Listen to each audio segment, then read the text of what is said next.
We're live. Hey, welcome, folks. Joe Lanou from X. It's our Sunday night show with Cash Loren, and we got Range Minded Podcast in with us tonight. We're going to talk about a little bit about American drug policies and American gun control policies, and kind of how we got to where we're at now. But let's go around the table there. Cash Loren, introduce yourself for those that don't know you. I'm the host of the Cash Loren Show. We're live Monday through Friday, 11 a.m. Pacific and 2 p.m. Eastern. And then Joe and I host the Sunday night show at 5 p.m. Pacific and 8 p.m. Eastern, and just talk politics in the national, federal level, and then the mainstream media. You can follow everywhere at the Cash Loren Show.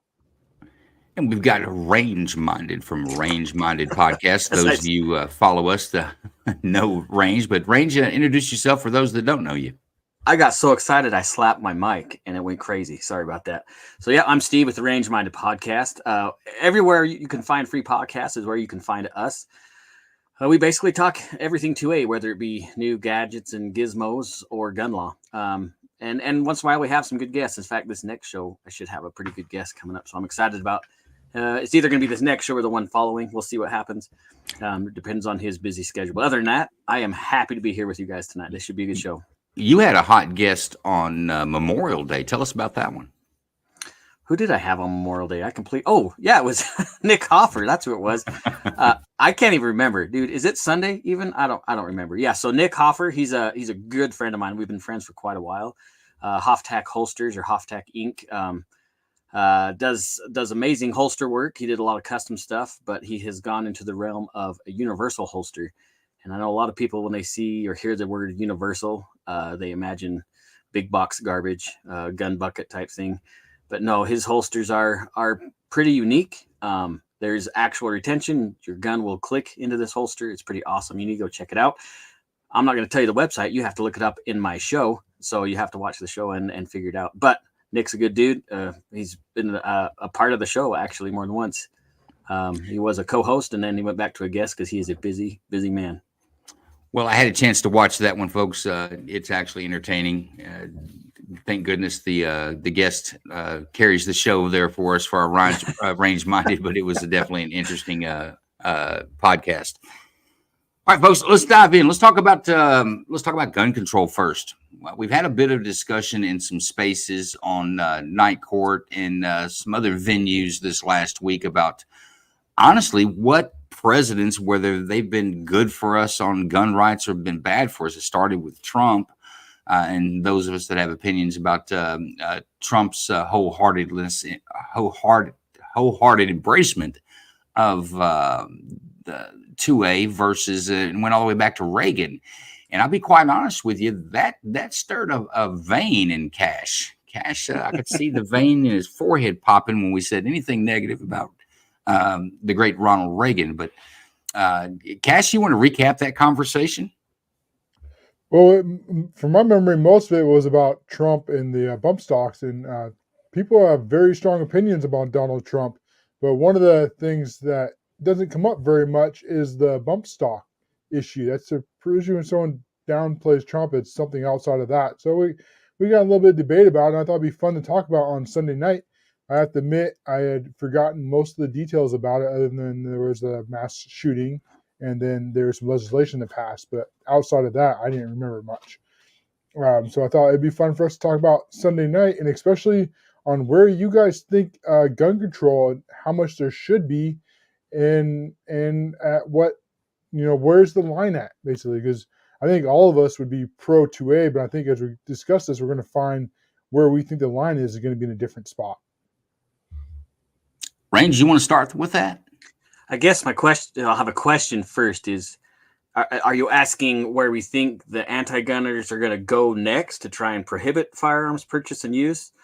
Or I guess I need a clarification on that question. Yeah, I mean, as far as like your guys' opinion. So let's start with automatic weapons, because that's the center of the butt stock argument. So do you think private citizens should be able to own automatic weapons? Why not? So let me preface this, and I piss people off a lot when I say this. Bump stocks are stupid. They're absolutely asinine and dumb. That being said, government has no business regulating what a bump stock is or whether citizens can own one. They are incredibly hard to handle. I don't know if you guys have ever tried to use a bump stock. They're stupid. They suck. They're very difficult to keep a consistent cadence of fire. Once you get that good cadence, it's hard to get where you're aiming.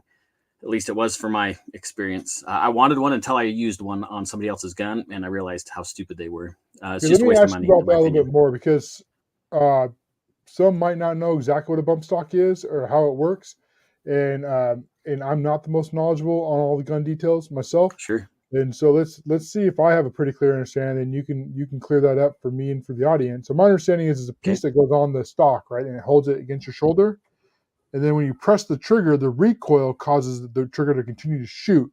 So as opposed to like a semi-automatic where you have to push the trigger one shot for pull trigger, the bump stock causes the recoil to continuously fire, basically making it a machine gun. Is that pretty close? So what it is, I should have broke out an AR so I could kind of demonstrate. So what it is, with your support hand, you're pushing the gun forward, and then the bump stock slides back and forth on the buffer tube. And a segment of the bump stock actually interferes with the trigger guard.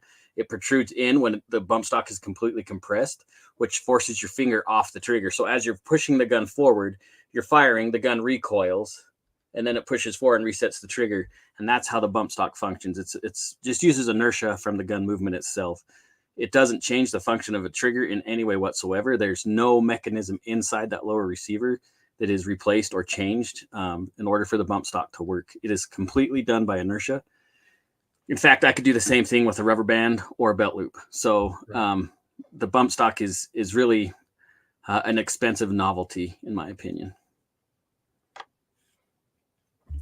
So what you're saying, range, is that essentially it lets the weapon move where essentially your finger stays stationary. Yeah, as that compresses. Right. The compression of that bump stock forces your finger off the trigger to reset it off the sear. And so, like I say, there's really no mechanism inside the gun that's any different whatsoever than the original configuration of that trigger. So let me ask you this, though. It doesn't meet the legal definition of an automatic weapon, to where it's a sear designed for one trigger pull generates more than one round. Correct. In other words, an automatic weapon, I can hold the trigger back. It's going to continue to fire until I let off the trigger. Bump stock doesn't meet the legal definition of that, correct? No, it does not meet the ATF's definition of machine gun. And that's where the consternation has been in the latest hearings, is the ATF is trying to switch the argument to rate of fire than actual function of the trigger, so they can change the wording. In reality, ATF does not have that power or control. It's Congress that needs to rewrite or change a definition so the ATF can enforce it. So there's this fight between the agencies.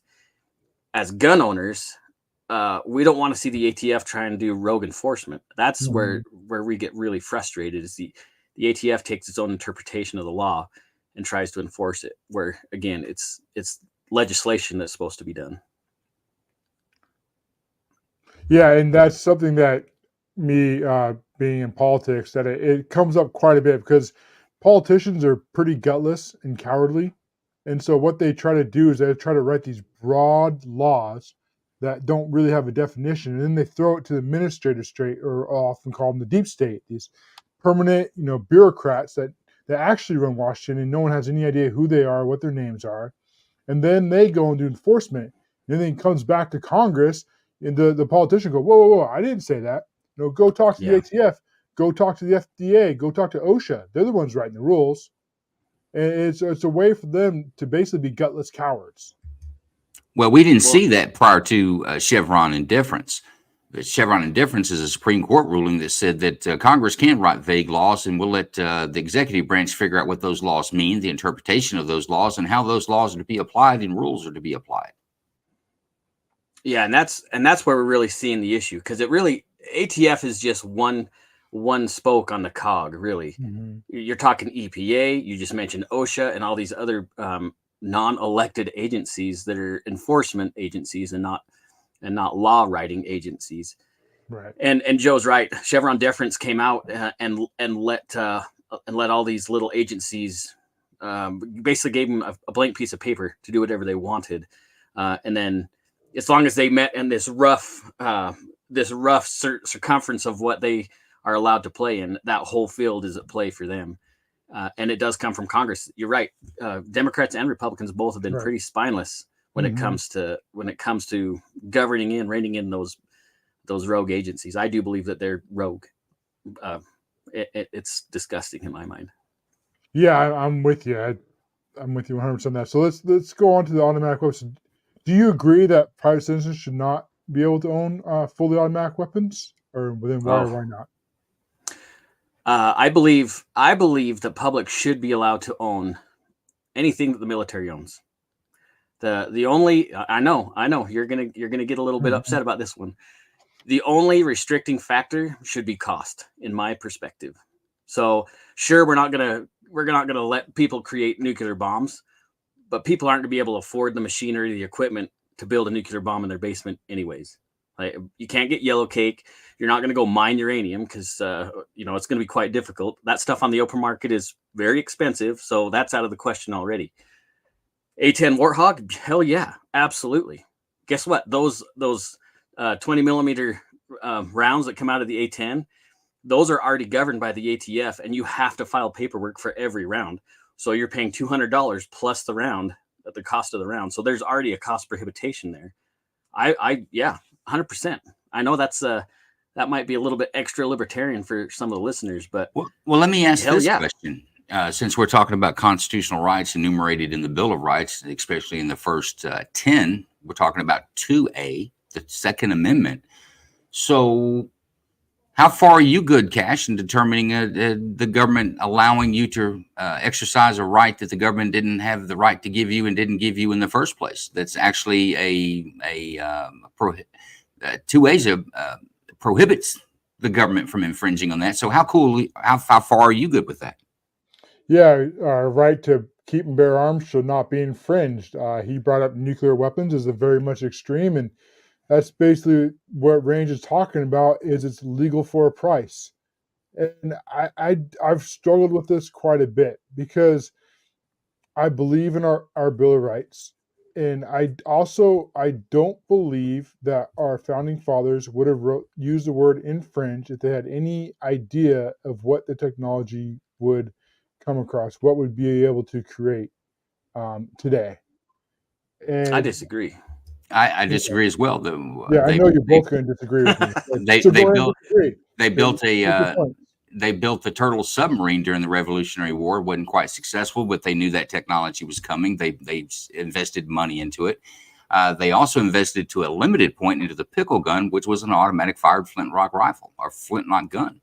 I think that they knew very well that technology was going to progress. The British Brown Bess was not competitive to the Kentucky long rifle, and I think I forget the other name. Range could probably tell me which one it is of American-made firearms that were far superior in technology to the British. So I think that they very well knew and had hopes that we would continue with our technological advance as far as weaponry. Yeah, you mentioned the puckle gun, but there were many other repeating arms that were already available. Lewis and Clark, I can't remember the name of the air rifle, but that had like a 25 round or 30 round capacity, and it was just a pump air gun, and it was very effective. And they used that to explore the West. All the technology already existed at the time. I think the founding fathers completely understood that things would change. That's why they gave us the process to add or take away amendments to the Constitution. They knew life would change. And you got to remember, too, at the time of the founding, the public owned military style weapons. They owned everything because it was a privateer military. You're talking military either. Cannons, warships, but these were held in civilian hands. Exactly. The best ships. And I know we didn't have a structured military at the time of the founding. I get that. But the private sector were able to fight off the largest military at the time with their own arms. And if we look that into contrast today, why aren't we able to keep an AR-15 in our home then? Well, it's completely asinine to think that the founding fathers only knew or only wrote the Constitution at the time of the 1700s. That's not fair. That's not what I'm saying at all. Okay. What I am saying is that they would have no knowledge of the capability. So to think that they would comprehend that a person could buy a nuclear weapon and have it in their private sector, I remember like Bill Gates or Mark Zuckerberg or Elon Musk, private enterprisers owning nuclear weapons, and then how does that look in the United States if we have private citizens pointing weapons that are capable of destroying entire cities at our own cities or knowing where they're going? Yeah, I I don't. highly doubt that would ever happen, though. I Well, highly doubt it. we highly doubt a lot of stuff would happen. Well, let's go this route. Let's go this route. There was a reason there wasn't a standing army at the time of the Constitution signing, is the people didn't want it. They feared a standing army. They feared a federal government. They wanted their rights to be into the states. And that's why our Constitution was built and put together. That's why the 10th Amendment ensures states' rights. They wanted prohibitions against the government so that this federal government that we were talking about putting together at the time in 1791 wouldn't have the ability to override and become a crown. That's what they didn't want. They didn't want a standing army. So your army did lie in the citizenry. And you would have officers and general staff officers that would be fully employed by the federal government, that in time of war and time of need, they would take the militias and the trained folks from as citizens and pull them together. And that was going to be our defense. And that held that way up until World War I. Joe, let me ask you then, because Range gave his opinion. So what is yours? Do you have a line on weaponry? Do you agree with Range that we should be able to buy anything if we can afford it? Or do you think I don't think if you go to the spirit of the Second Amendment that the government can pass any law that prohibits any arm.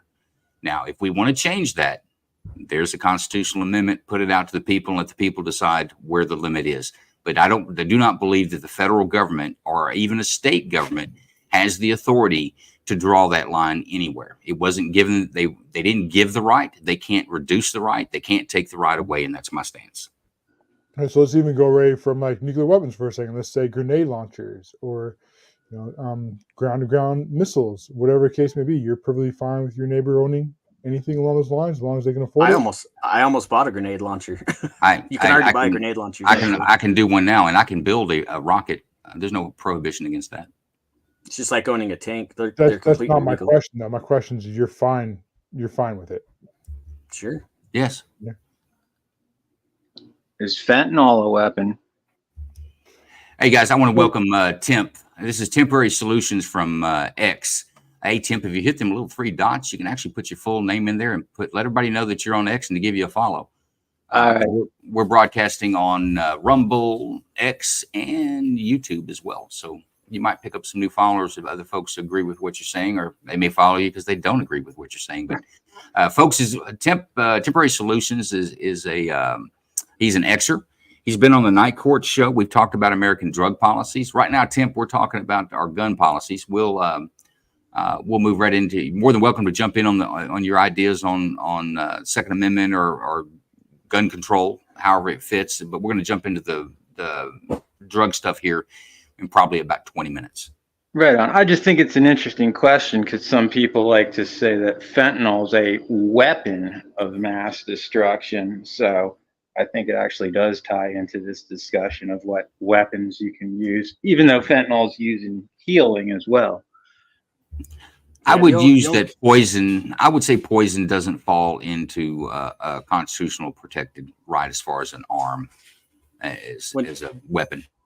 When you drop into the text, history, and tradition of what bearable arms was, whether it be offense or defense, fentanyl would not meet that criteria that the founders understood at the time.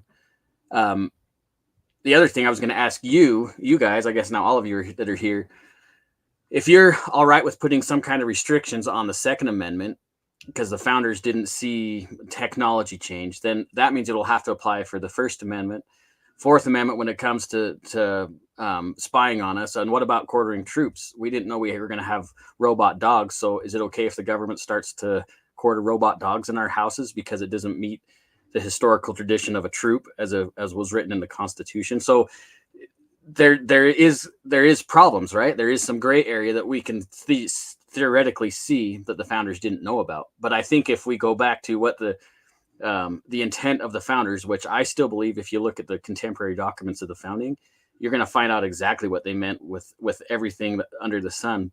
But we're not teaching our kids that anymore. And so a lot of the true history, text, and tradition and the intent of the founding fathers is kind of camouflaged right now. It's there. We just have to research it and understand it.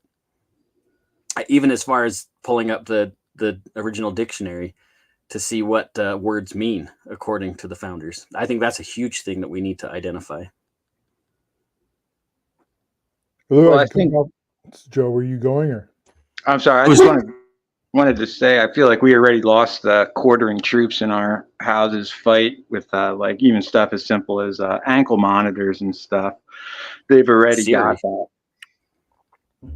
that. That's not troops. What they meant by quartering of troops prior to the Revolutionary War, if you had a house, a bar, pub, a barn, the British could come at any time and confiscate that and use it.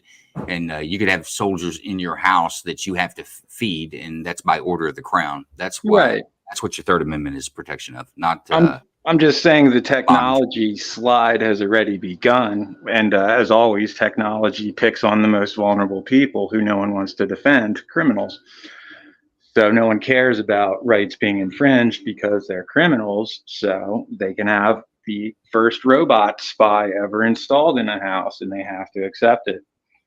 It's just a slippery slope. Your protections against spying is the Fourth Amendment, not the Third.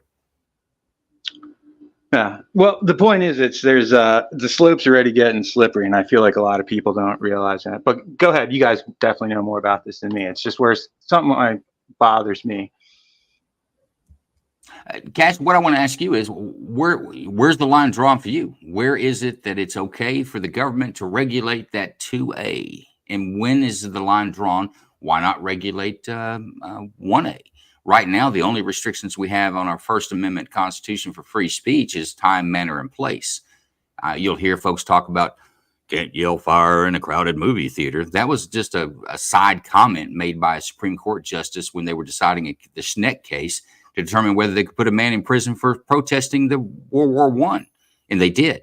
And that held until 1968. The latest ruling on our First Amendment rights is that the only time that speech can be unlawful is depending on its time, manner, and place used. And then the speech is not what you're charged for. It's charged for what your speech may cause. So where's the line drawn in your mind for 2A? Yeah, for 2A, 1A, very different things. I think on the 2A argument, people try to justify their 2A belief with the First Amendment right. And they're very different rights from one another. And so I'm more on the different side than you guys. I don't think our founding fathers foresaw the amount of damage that weapons could do, and I don't think they would have written infringed, shall not be infringed, if they'd had that knowledge. That's my opinion. And so where's the line? I don't know. I think ultimately it would come down to military or not military, and I get how slippery of a slope that is. And it's something as a society, I think, not the government, but who we vote in the office and who we write into laws should decide. I also agree that state from state, for the most part, needs to be very independent of the federal government. And so I think I would draw the line right around somewhere around automatic weapons. I don't think that private citizens, the extreme of nuclear weapons, but even having fighter jets or attack helicopters, tanks. You can own those. I have a guy that lives up the street from me that owns a MiG, so that's pretty rad, actually. You really can't own those. I just have to look into that because I didn't even know that you could do that. How you'd even get around? How can you own like a fighter jet and not own an automatic weapon? I guess I'm a little ignorant. It's extremely expensive. Extremely. Look, there's B-17s that are still flying around, but they have decommissioned 50 cal machine guns on them. That's the limitation when it comes to tanks and fighter jets, is the machine guns are demilled in a way, or unusable. The cannons on the tanks are unusable. Right. So you could buy a tank, but it can drive, but it can't shoot, basically. That being said, there's a guy in Colorado. I can't remember that guy's name. His daughter's on X. In fact, she's very vocal when it comes to the Second Amendment. He owns several tanks. There's also a place in Texas called, I think it's Drive Tanks or something like that, that has a huge tank range. Yes, it's actually pretty rad. I actually want to go down there and hang out. But yeah, it's expensive. Like we're already saying that the cost is a factor here. It already exists. It is exorbitant. I'm telling you, every time you shoot a tank round, you are paying. You have to register that round with the ATF, with the federal government. You're paying $200 on top of whatever the cost of that round is to shoot it. It is very expensive. That's the restriction that I think should take in place for any of this stuff is cost. Cost is the prohibition. Well, anytime I hear cost in that context, you just think legal for a price. And so it just depends on what your wealth is. That basically takes us to oligarchies, which is one of the early stages of communism. That already Well, exists. you can own an automatic weapon today if you pay For the a cost. tax stamp. Right. You pay the government for the privilege of owning that weapon. You can own that weapon. Right. You're making my case for me. Is that No, you're making my case for me. I'm saying take that away, and if you want an automatic weapon, go ahead and get you an automatic weapon. The weapon should be treated just like our free speech, and I'll put that one back together again, just like this. My weapon is not unlawful. It depends on the time, manner, and place of its use. That's what makes it unlawful.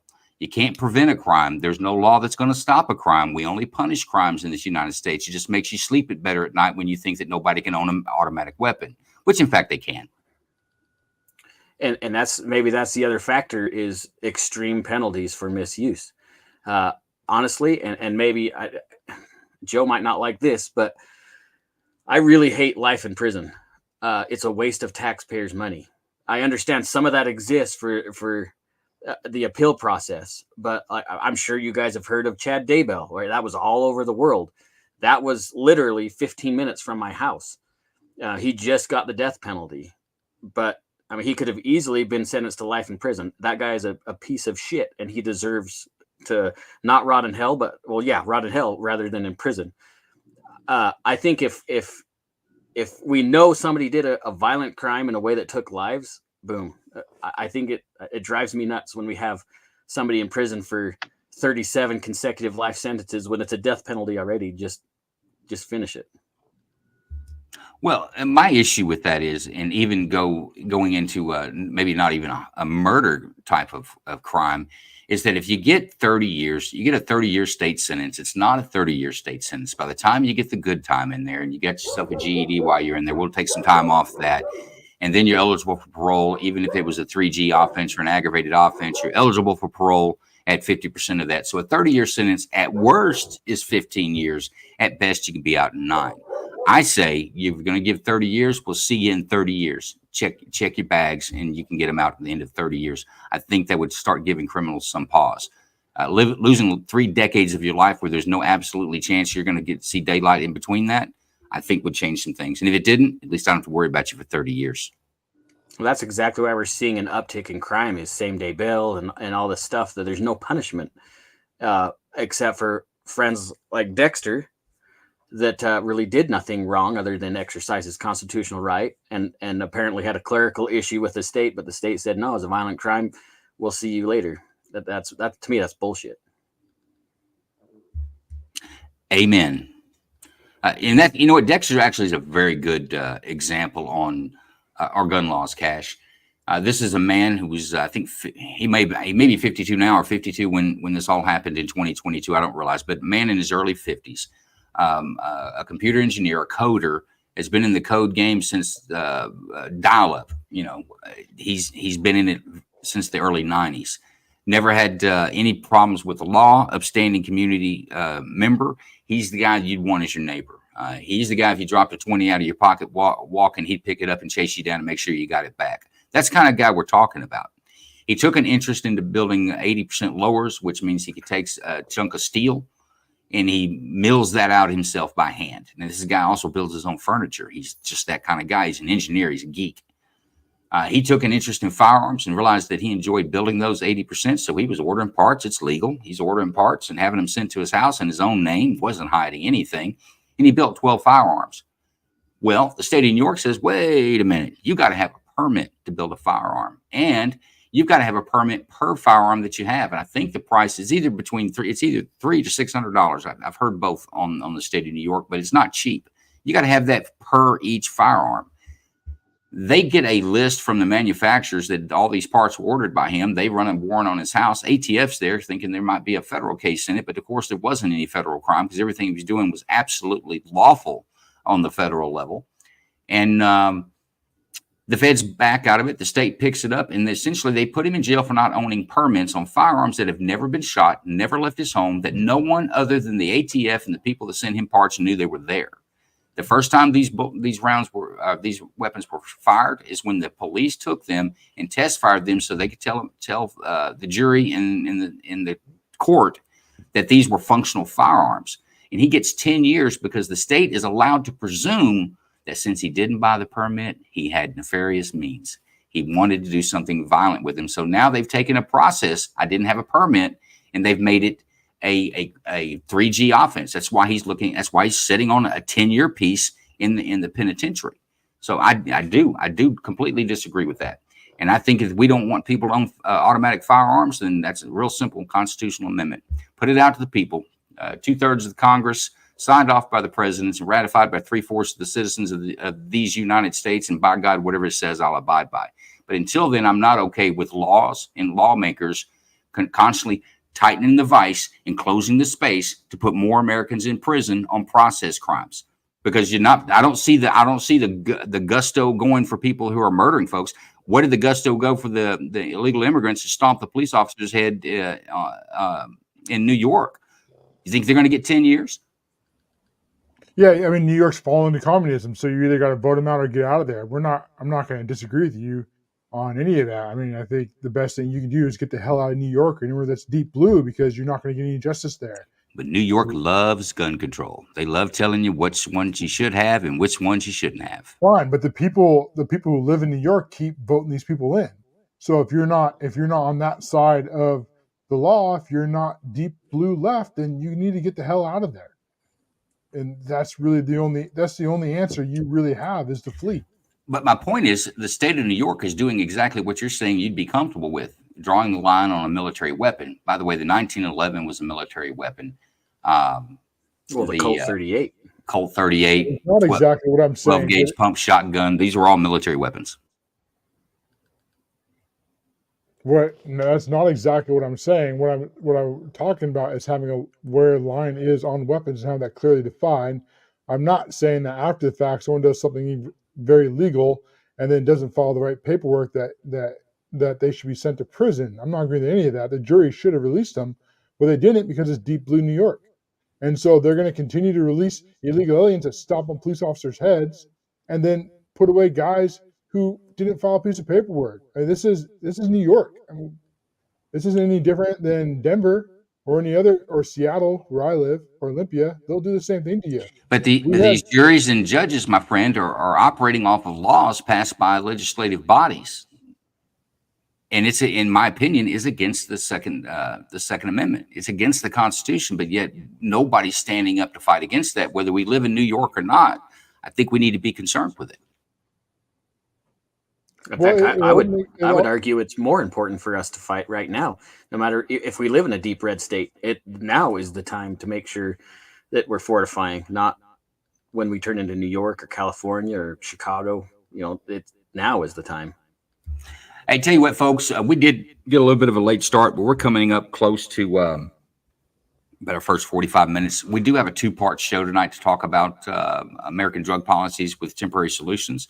We've been joined by John Cox. Folks, if you don't know John Cox, he has a YouTube channel, 2A Talk and Tactical. He's also on X. He's a great follow. He is a pro 2A champion. I was going to say advocate, but John, I'm going to say that you're a champion for pro 2A. He also loves him some Donald Trump. So Cash, you and him, y'all can hold hands throughout the whole show.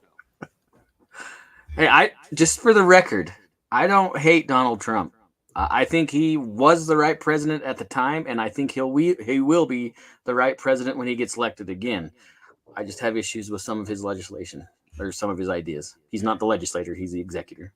Range, I agree with you, but we're not going to hold hands. Just get that out of your head. I don't want to hold your hand. I heard they're them chapped and calloused, and Then they're move it just off my rough. leg, my friend. Move it off my leg. Onto the other leg. Hey, Well, John, your volume is real low. If you could turn it up, we're talking 2A. The question was posed is where should the line be drawn for, as our Democrat friends say, common sense gun control. we were moving on to the drugs. So we had Temp on. Him and I Well, met. I wanted to give John a chance to comment on the 2A stuff. Okay. Then I was going to move on to the temp or the American drug policy. But John, do you have a comment, or you just want to leave it at that? As far as what type of weapons or the way the law is written? What gun control legislation are you okay with? Where's the line drawn? Cash says pretty much automatic weapons shouldn't be in the hands of civilians, and most military grade or style or military looking weapons, I guess that's really what you could say, shouldn't be in the hands of civilians.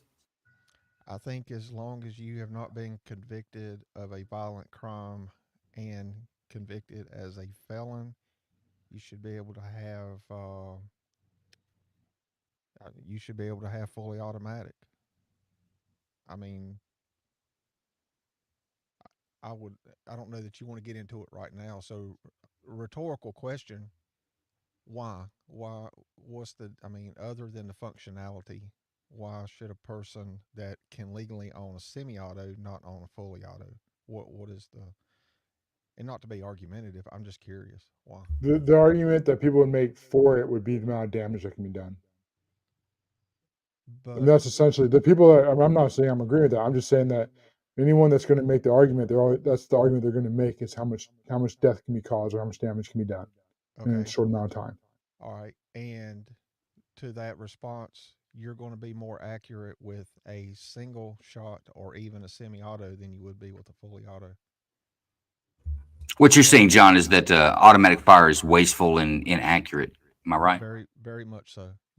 I have not seen anybody be able to hold target on a fully auto, even a Uzi, a 9mm. I have never seen anybody to hold on target on a fully auto. Play advocate. There are some autos that are very accurate. No, most of them are I'm not. just saying for argument's sake. Yeah, most of them. You're right. I'll say as a combat soldier, the only automatic fire I've used in combat was belt-fed weapons for suppressive fire. It was not for accurate fire.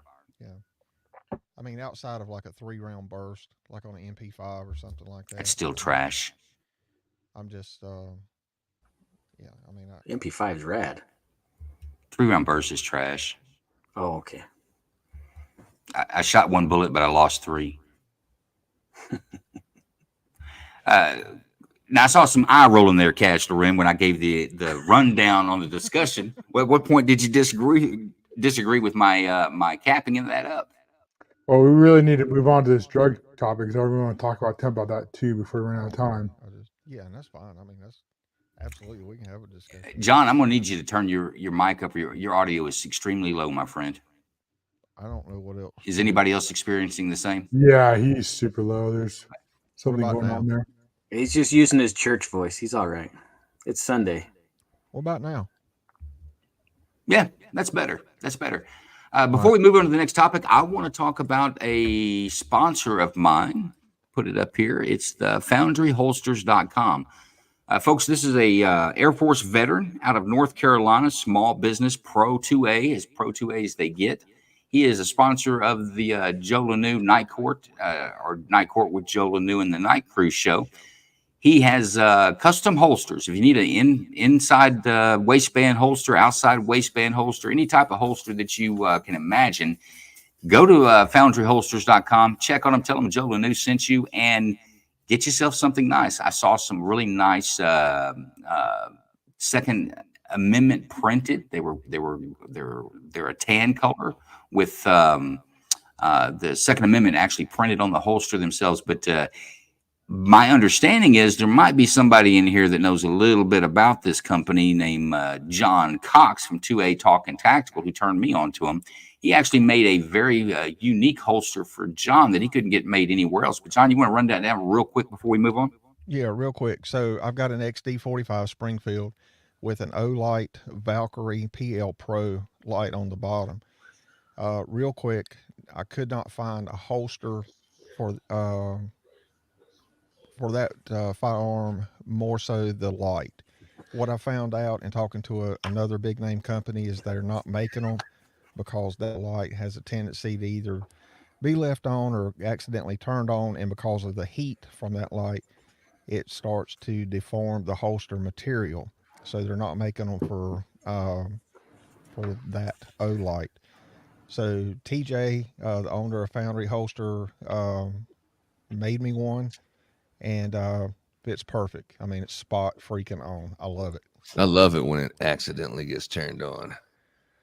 Oh, and there is Kingdom. Yep, folks, we've got Kingdom from Kingdom Radio that's joined us, and I want to let folks know that if you're watching on X, if you're watching on YouTube, our comments are open. I see Robert White's giving us an LOL, and we've got a LOL what? I'm not sure what Gonzalez Music Reviews was speaking about, but if you want to give us more detail, folks, if you have questions or comments, if you put them in there, we'll drop them on the screen and answer them for you. We want you to be a part of this conversation as well. Before we go to talking about some drugs, because we're about to do that, I want to run a promo for our friend Sig Soto. Sig Soto, folks, is a designer. He's got some of the best hats and stuff that you'll get. There might be one on the screen. Look over towards Range Minded. That's an I Stand with Dexter Taylor hat. If you would like one of those, in particular the Dexter Taylor hats, well, listen to the promo, and it'll tell you all about it. Hi, folks. Joe Lanu here. SigSoda.com has come up with an exclusive hat design to show your support for our friend Dexter Taylor, a.k.a. Carbon Mike. Message me on X to order, and $10 of every purchase goes to the Dexter Taylor Legal Defense Fund. Sig Soda is your source for Pro 2A Amendment gear, official sponsor of the Night Court Show. Let's show Sig Soda some love and some support. Folks, if you want a I Stand with Dexter Taylor hat, shoot me a DM. I'm running the donation portion of that on the Sig Soda hat. I'll get you a hat and put $10 towards the Dexter Taylor Defense Fund. All right, let's go to our next topic. We have our guest in here, Temporary Solutions, but we're going to talk about American drug policies. We had a space on Night Court with Joe Lanu this week, and Temporary Solutions, along with a few other folks, were in that space with us, having kind of a different look on how we attack the issues of controlled substances in this country. And I'm going to let Temporary Solutions give it a little bit of a more of a breakdown, but just essentially, Temporary Solutions is not for total eradication of controlled substances in our society. That he says that there are people that these controlled substances benefit, and that we should be, as a free society, to make that choice and choose that type of life or the use of these substances if we like. But Temp, take you about 30 seconds to tell folks who you are, where they can follow you at, and a real quick rundown on your position. Yeah, thanks for having me on, y'all. Yeah, that's a pretty good summary. Basically, I think our current drug policies are horribly wrong and getting wronger. And there's not a lot of signs of progress. We just keep repeating the same cycles of failure. Well, we got to get tougher, or we got to show more compassion. But nobody's really dealing with the problem that we've destroyed freedom. So, yeah, there's so many little complex parts of the discussions too, and it's really difficult to know how to address all of that for everybody. It's a very personal situation because everybody's idea of what drugs are, and that is intensely personal. Science is terrible. Like, we still don't even know much about what weed does because our drug laws ban science. So there's just so many tough problems, and I think people really need to reevaluate things better. So thanks for having me to talk about it with y'all. No worries. Now, Cash, during that show, you couldn't stay. You had some other obligations, so we didn't get a lot of your point of view on how you felt about American drug policy. So I'm going to let you start. Yeah, I really appreciate Temporary Solutions coming on, because I think Temporary and I, probably as we talk about this, are going to be about as opposite sides of the aisle as we can be. Pretty close to how we feel about the 2A. But this would be on the drug side. So I thought it'd be fun to talk about somebody who has a very different opinion and see where we're at. So essentially, if I understand Temporary correctly, and he can correct me, He basically believes that we shouldn't have anything outlawed, including heroin, should be over the counter. And I believe that we're not getting harsh enough on our drug laws. And so is that pretty accurate, would you say, Tim? Yeah, that's close enough. I mean, I think it's pretty hard to ban a plant. Heroin's a plant. It comes from the poppy. I mean, we've declared war on plants. It's not going great. Now we got fentanyl instead of heroin. And anyone who doesn't realize that's worse isn't looking at the numbers. Well, as far as fentanyl and heroin go, so vast majority of it's not even in this country. And so we secure our borders. That's the biggest step that we can do to cutting off the drug trade. Well, the overwhelming majority of fentanyl is brought into America by American citizens for American citizens, according to DEA data, over 90%. So even if you secure the border with Mexico, then you're just going to have Canadian cartels. And if you build a wall with Canada, then you're just going to have cop cartels, just like Segovia in San Jose, the cop. I forgot what she was, FOP. She was some head cop, but she was mail ordering in pounds of fentanyl, and she's going to walk on community service bullshit after 14 continuances because she was a cop. So there's too much money in it. No matter what you do, nothing's going to work. So then your basic argument is then, well, then why fight it? Just make it legal and put our resources elsewhere. Is that where you're at? That's one. I mean, one of my arguments. Like I said, it's an intensely personal discussion, and everybody's got their own priors, so it's so difficult to make an appeal to a wide audience. But yeah, just on a fiscal responsibility, sure, that's one. On a freedom argument, yeah, that too. But yeah, it's stupid to believe that tougher sentences will work. Well, walls do work. They've worked since the beginning of time. Uh, we had, for example, significantly down illegal immigration, and then Biden opened the walls, and all of a sudden they're coming through. We didn't have near the fentanyl problems that we did before that we do now, and we have an open border. And so I don't care what the DA says. I don't really trust the federal government statistics, especially now that they've been completely almost every day being exposed for lying about their statistics. And so I think that's the very best starting point we have. If you put people in prison, and I'm not talking about just people who are abusing, I'm going after drug dealers and the people bringing across the border. They come with, there's a couple things where I know we're going to disagree on minimum sentences, but there's a few things that I do think so. For one, murder and attempted murder, I think is automatic life in prison, no 30-year sentences. Any kind of sexual abuse, especially towards children, is automatic life in prison on first offense. And then very, very harsh sentences for any type of drug dealing with intent to distribute. I'd maybe along the line of forgiving once and then they're done.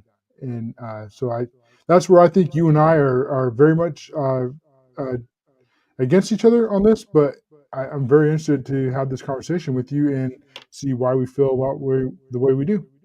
Well, one of the most important Give me a parts. second. Give me a second, Temp. I want to. You've got some supporters on here on the text stream. Life is art. Our life is art. Carrie on X says legalize, regulate, and educate. She is a proponent for legalizing drugs. FT. Our veteran LT3 fentanyl ingredients are being supplied by China to the cartel. Border needs to be a priority. So he agrees with you, Cash, that the border needs to be locked up. He also says secure the border.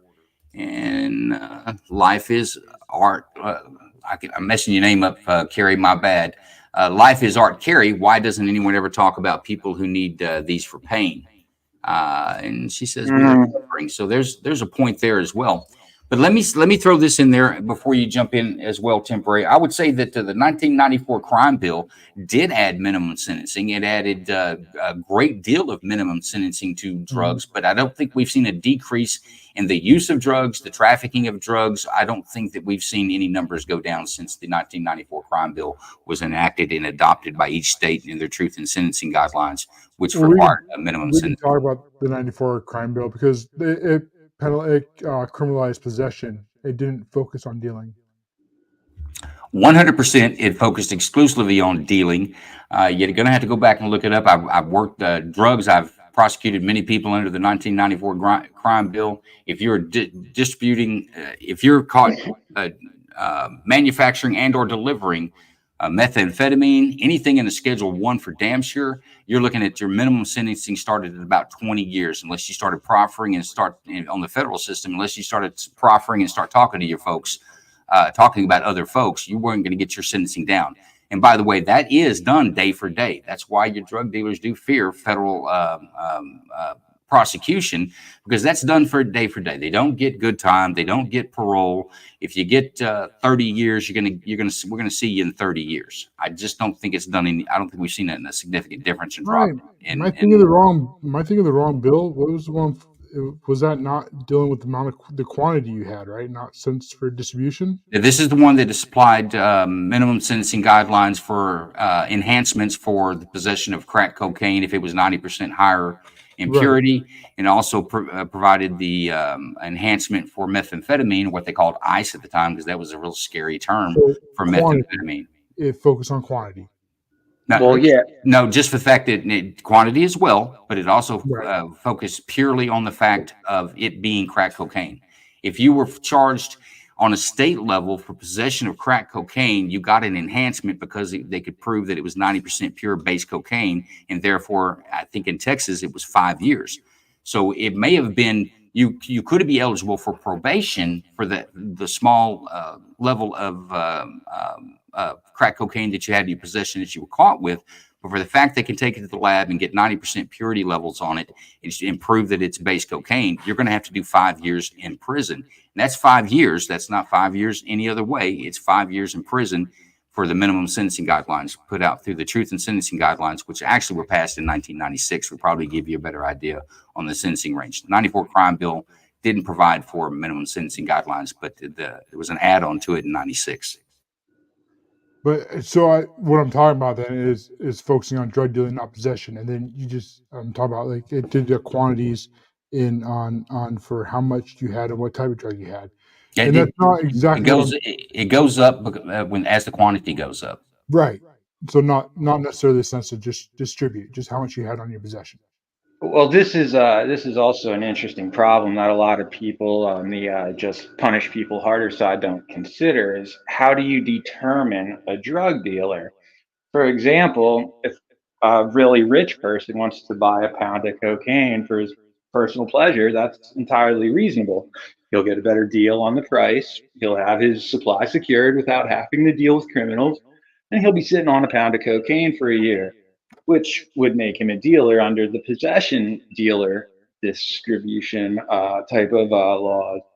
But then on the other hand, you'll have 20 different people who don't have $20 to their name all getting together and scrounging up a couple of bucks to buy a bundle of dope. And one of them will go make the journey because the dealer doesn't want to do 20 different bags, single sales for $5.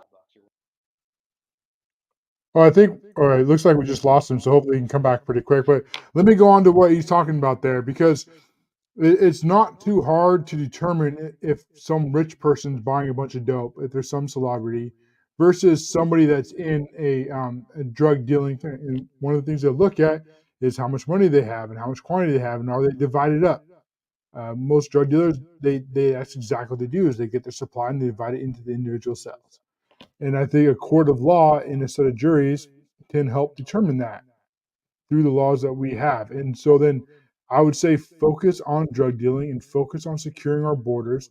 Very tough penalties. So what I'm talking about here is you have like the celebrity who's got a bunch of dope there. You would make a deal with the celebrity, go after the dealers, and then go up the chain to take them out. Yeah, if you want to chime in, because I guess he's hopefully he can come back soon. That's not the way it works. You've got two ways to do it. We're talking on a federal level. The federal level would be you can do a drug conspiracy. That's a conspiracy of one or two or more people that conspire to engage in the trafficking of a controlled substance. Now, the quantity doesn't matter there because it goes up from it. But on those, the Fed's are going to get on a wire. They're going to listen to a wire and say, I'm selling meth to Range. Every time I call Range, it's, hey, man, I got them apples for you. I'll meet you at Walmart. Cool, man. I'll be down there. That happens 3 times. And the 4th time, I'm sitting in the parking lot. I'm waiting on them. And then when Range rolls away, because I'm the target, when Range rolls away, a cop gets lucky, pulls over, and he finds that there's 2 pounds of meth in the trunk of his car. And I said I was going to meet him there with 2 apples. Cool. Let me do that 2 more times. Now, every time apple's mentioned on this wire, on this investigation that goes on for 2 or 3 years, I'm going to add a pound per apple that you speak of in there, and I'll be able to do it. It's called a no dope or a ghost dope deal. The only narcotics or controlled substances that I have to seize are the ones proving what an apple is. And then after that, I can just keep running. I can keep going with it. I can stack those up. For every bit of weight that I'm putting on top of you, everyone in the conspiracy, everyone that's calling Range is now in the conspiracy. Everybody that's contacting my phone is now in the conspiracy. I've just got to put some dirty apple talk in there on it. If Range calls his 3 buddies and talks about apples, and they're really talking about apple pie, but it's not clear enough, his buddy's going to get charged with a pound of methamphetamine each as well when that's wrapped up. That is a no dope or ghost dope conspiracy case on a federal level. Now, you're basically talking about RICO for drugs versus RICO for the mob. I'm talking about federal narcotics conspiracy charges. Mm-hmm. Yes, it's RICO. Yeah. It's Title 21. RICO is a method of prosecution, and there are some laws that back that up when you're engaging in organized crime. But for a drug conspiracy, it's a Title 21. It's not a Title 18 charge. RICO's are Title 18s. So. Okay. It's a specific charge for conspiracy to distribute controlled substances. So what you said earlier was that the 1994 crime bill was meant to attack users, but not the dealers. It's actually no. I said targeted possession. It targeted possession. It's not the same thing. Okay. So you're saying that the 1994 crime bill only enacted legislation that could punish people for possession of narcotics? No, I said that that possession is not what we should be focusing on in the 1994 bill. I said one of the flaws I think in it is it went after possession as a penalty as opposed to specifically going after drug dealers. When you get up enough, when you got somebody holding enough weight, like the celebrity you guys were talking about, it wouldn't be hard to make a case that that's more than one could use for personal consumption. So therefore, the intent must be to distribute, and that would turn into, in Texas, a manufacture and or deliver case. On the federal level, it could turn it into conspiracy to distribute controlled substances. I'm saying that the laws got very tough after 1994 crime bill and the 1996 truth in sentencing laws. And I'm saying that we have not seen a drop. It didn't help. So I don't know that harder crimes and putting people in jail for longer, because we're putting them in there pretty damn long now. I don't know that that's going to slow it down or stop it, is my point. I do. I think we're not even hard enough for one. And then 2, we're not doing what needs to be done, like securing our border, for example. And I'll say even prior to the recent open borders, because our open borders have really only been for about since the Biden administration. I'll even push it a little further back. They started coming over pretty hard during the Trump administration, but I think handled it more correctly. But I'll say again, we didn't see a drop in narcotics. It wasn't slowing down prior to this happening. Of course, it hadn't slowed down since. It's not helping, obviously, with open borders, but we didn't see. There's no point where we've been winning this war on drugs, as we say, in my opinion. Yep. I mean, that's a great point, Joe. I mean, Cash can believe whatever he wants to. It's a free country. He can believe any dumb shit in the world, but there's absolutely no data to back it up. But I tell you what, let's get to some other opinions in here. I know John's got an opinion on controlled substances. What do you think about this, John? And you have a cool ass banner. I like that banner. You like that? Boy, if y'all get on your knees, we won't be able to see you for Trump. Yeah. Well, I'm going to respond to that real quick, and then you guys can go on, because what he's talking about is having drugs like heroin right over the counter, and there's not going to be a penalty to society with a drug that's very lethal and very addictive. And he's trying to say because it's cheap and because it's legal that the problem will go away. That'd make it much worse. And look at any big city right now that's decided to decriminalize drugs. San Francisco, Seattle, Chicago, any of them. None of them are better now. And with that, I'll drop in. You guys can go on. But there's no reason to cuss me out because you disagree with me. let's keep a civil conversation, folks. That's straight across the board. That's one of the things that we do in these discussions. We can talk about anything. We can have very strong opinions, but the goal is when we leave that we're still friends and we just have agree to disagree. Yeah, my apologies if it was misunderstood. I wasn't cussing anybody out. I was saying in general, any person can believe any dumb thing they want. It's an American prerogative. But just to answer the decriminalization thing, decriminalization doesn't address issues of prohibition. You can't have a job, you still lose housing. It doesn't deal with the underlyings.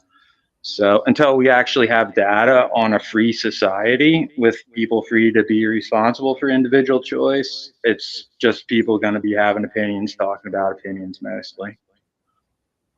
Well, my Go ahead, whole John. issue, my whole issue with it is this, and I did not realize this until I got into law enforcement. So, and Temp, I'm trying to see both sides.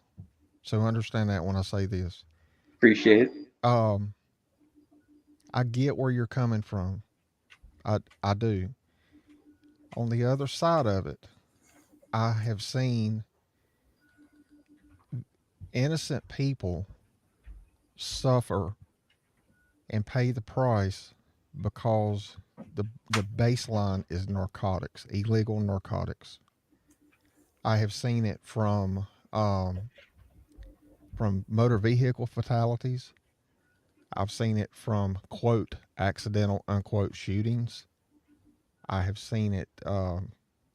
You got a family, a husband and wife working every day, and while they're at work, people who are breaking into, and we brought this up the other night, so I'm not trying to beat a dead horse, but people trying to support their drug habit by breaking in to houses while hardworking people are out doing what it is they're supposed to be doing. And they're essentially having to pay the price. People say, well, you got insurance. Yeah, you might have insurance, but your premiums go up. It's a hassle. Drug choice is a drug use is a choice. I have my own personal experience with that, not being a drug user, but a very close family member started off on marijuana. And people say an argument can be made both ways, but marijuana got him killed. Now, did it kill him directly? No. And I've heard people say that. Well, marijuana don't kill. It depends on how you look at that. Marijuana got him killed. So to the comments that have been made, it's a harmless drug. I don't all the way agree with that, because on the same note, when I confronted him about it, he had Asperger's. Regular medication made him feel happy, and he did not know how to handle that. And it's a very long story. I'm not going to get into it, but marijuana use, it actually, and I admitted this to Joe, it actually made him a pleasant person to be around. It, and not in an obnoxious way. So I see both sides of it. My issue with it is this, and I don't know what the answer is.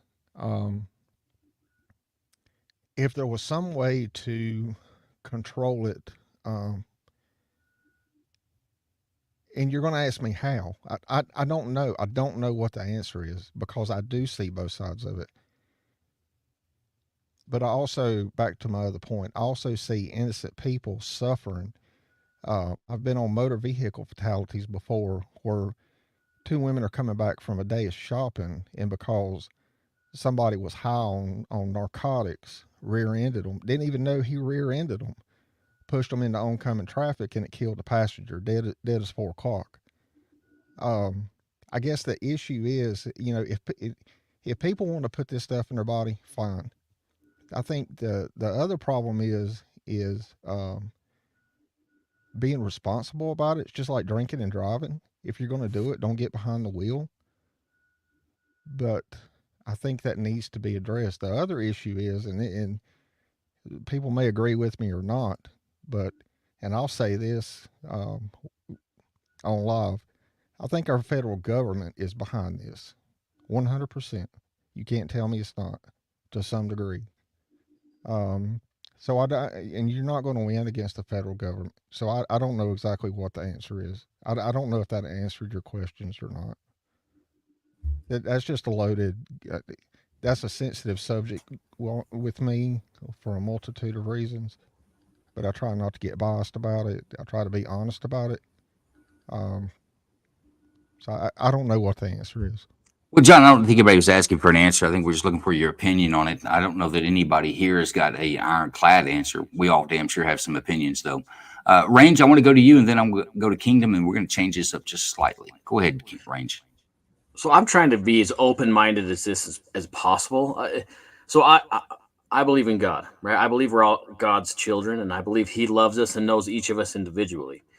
I believe personally that for every ailment that's out there, God has provided some kind of natural cure. So I believe there is medicinal use for marijuana. I've seen cancer patients use it. I've seen people use it to control emotions. I get it. But when we get into the manufactured drugs, God didn't create those. I believe some of those have good use, maybe. I am not a pharmacist. I don't know all those answers either. But I am trying to be open-minded with a lot of this stuff. I can kind of see the idea where everything should be legalized. That kind of goes back to the discussion we had on firearms, right? Everything should be legal. But drugs are a little bit different to me. When I pick up a gun, I use it all day at the range, I'm still the same person that I was when I left. If I shoot up heroin and I use heroin all day, well, first I'll probably be dead, but that alters someone's willpower. It as far as, again, I'm not a drug user, so I could be completely off base on this, but it alters your personality and it inhibits your ability to make good decisions. So there's a fine line here, right? I noticed that I can't remember her name. She just commented a second ago. I've been reading her. Life is Art, Carrie on X. Okay, yeah, that's the one. Hi, Carrie. I've seen she's been pretty vocal about, hey, these people are trying to use these for help. I get that, but when we just make drugs and honestly alcohol, yeah, it's readily available. When you're under a controlled substance or any kind of substance that alters your personality, your willpower, your ability to think, somebody's getting hurt. It's either you or you might be hurting somebody else. That's where I have an issue. We look at Seattle or other places. I think Cash already mentioned this. Some of the places that already made a lot of these drugs legal. I think it was Toronto or Quebec, one of those cities where, there are zombies walking around, right? I have a problem with that. These people have some serious issues. Now, maybe we need to create a home or a place where they can get clean. I do believe there needs to be some good places to clean these people up. I think the government and society's kind of fallen short on some of these folks because the good drug houses to get people clean are expensive, and a lot of those folks can't afford those places. So I don't know. I guess I'm just talking mumbo jumbo, right? Let's try this. Do you think we have success on our war on drugs? Do you think what we're doing now is working? Do we need to go harder at what we're doing, or do you think we need to take a step back and maybe reevaluate how we're approaching this? Yeah, no. The war on drugs is not working, in my opinion. How many times are you going to throw an egg in the frying pan and talk about this is your brain on drugs, right? That's what we all saw as kids. About 38 years. I think we can do it for 38 years. Yeah, I don't think it's changing. There's something else. We got to learn how to get to people's hearts and souls a different way to help get them off of these drugs. Some of them are just so addictive they can't escape the grasp. They're just a slave to the substance. Thanks, Range. Kingdom, what do you think? What's up, fam? I like that. You're a slave to it. I've actually had a little experience of being a slave to it myself, and it's very tough to get off of it, bro. But I'm the type of person. If you want to, snort some coke, you want to smoke some crack, you want to shoot some heroin, you want to do whatever you want to. Do it. Go ahead and do it. Who's stopping you? The drugs that you want are pretty easily available. I mean, marijuana is not legal here in Texas, but it wouldn't be that far-fetched to see that someone has marijuana, or even when prohibition, where they made alcohol legal. I mean, you can have alcohol. There was places that had alcohol. You can get whatever you want to, but you talk about the Second Amendment. You're not going to have any fucking guns if everyone's walking around with heroin and they have this addiction that they cannot kick. I mean, it's not something that you say, I feel like I'm going to go on a diet, or I feel like I'm going to quit drinking. You can't. Literally, you cannot stop smoking heroin. And usually people who cannot stop smoking heroin are in a central location where the property value is terrible and the crime is up to the wazoo. And you can't even rationalize why the hell are they doing this crazy shit and breaking into this place and stuff like that. It's going to end with legislation where they're going to take guns away from, because the whole entire society is not there's not a good work ethic, and it's super fucking dangerous. That's going to be a reason they're going to take people's guns away. But like, if you want to do drugs, but there is going to be a consequence. I think the best way to do it is the way that they're doing now. It's called a controlled substance. You got a situation where you need this drug. You just had this accident where you need this drug. So you have a trained physician that says, this person is going through this experience and they need this type of drug. And we think that, here's what you need to medicate it. And maybe it's for life, or maybe here's what we need to start weaning you off of it. And here's something to help you get back, now that you're done with it. I mean, a medical physician, or it's called a controlled substance. You can have it, but you have to go to this person and tell them what's going on, and they're going to prescribe this to you, and you can legally have it and whatever. But just to have just anyone self-diagnose themselves for recreation, that turns into a habit, which turns into a dangerous society. So we start taking away everyone's freedoms, and right to bear arms is definitely one of them, just because that's a hot topic on this show. You are not going to be able to bear arms if drugs are legal everywhere, and you can have heroin and anything that you want to just for recreation. It'll be too fucking dangerous, bro. Too dangerous. I'll end there.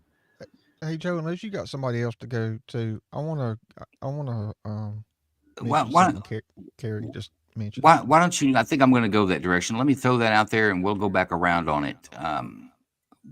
You're talking about folks that have medical injuries and medical issues that are prescribed these controlled substances, right, John? Well, that was one of them, but about Well, go ahead. Go ahead. About it altering people's personalities. I don't know why that's offensive, and the reason I say that, Carrie, is this: I have a very close friend, and I don't judge people. They do what they do. That's on them. But I have a very close friend that will give you the shirt off their back in everyday life, do anything they can. However, when he does a certain type of drug, he becomes very volatile, angry, violent.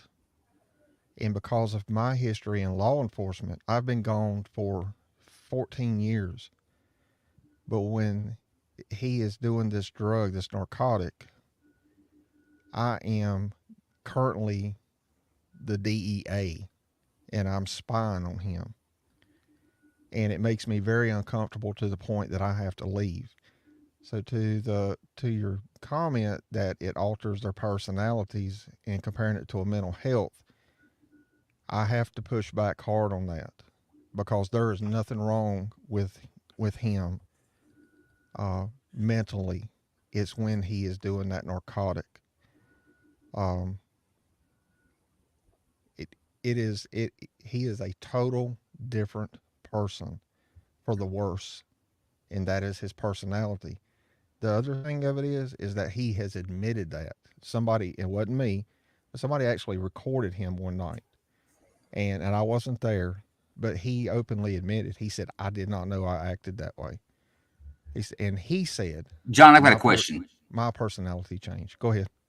Is this person under a prescribed medication, or is this something he's doing off the books? Off the books. I think Carrie's comment was against me, and I stand by my statement. people that get on these substances, they are different when they use them, and people just like John's friend there, they know that they are different. That there's a reason why they're using them. Some of them I get are medicinal; they're using to escape pain. Yeah. I have a friend that stepped on an IED. He was quadriplegic. He was supposed to be a quadriplegic. Luckily, they were able to save 3 out of the 4 limbs. He himself says he deals with demons every night. He drinks himself to a stupor so he can sleep at night. It alters him. You can talk to anybody. I've had people say, "Hey, you'd be a really." I don't drink. I don't do any drugs. I don't drink. I hear people all the time, "Oh, you'd be a fun drunk." Obviously, people notice when somebody else uses a substance, it's going to change them. It removes your inhibitions. It changes who you are. I stand by my statement. Let's change the reframe this, as I would like to say.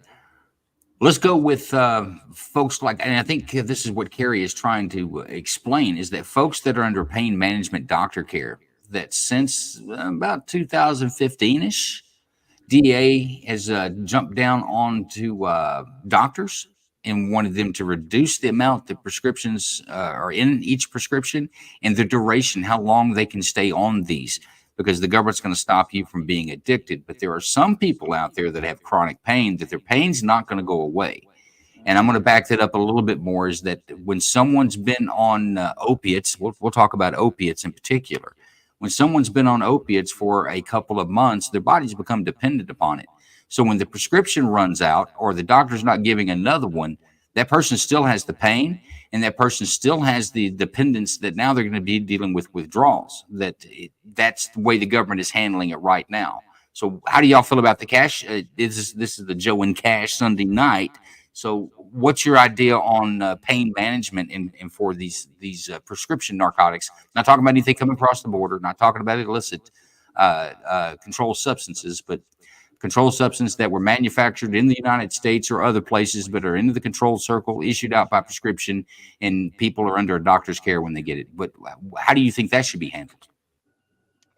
Yeah, that's so I'm gonna have to answer this quick because I got to call it a night and log off here pretty quick since we're already over. But the problem with any type of narcotic or any type of drug is the risk of dependency. And I've talked about this in other subjects, and I feel along the same lines here, is that you need to give people a helping hand, but not a hammock.